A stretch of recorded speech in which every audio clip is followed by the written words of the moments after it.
Hi, my name is Jan Rajol. I'm the Director of Manufacturing at Stratasys. I would like to share with you today some example of jigs and fixtures where we can replace metal parts, aluminium, steel into lightweight materials with high performance like nylon 12 carbon fiber, which I will show you in a minute. This is an example of a drill guide which has been printed with an FDM printer from Stratasys.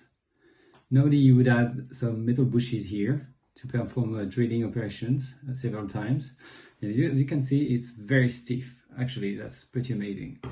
Another example which comes from a few years ago is this tool, which is made of aluminium, made of several parts. As you can see, they are assembled and bolted together.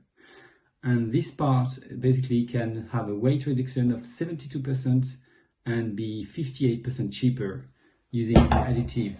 And here is the part using additive.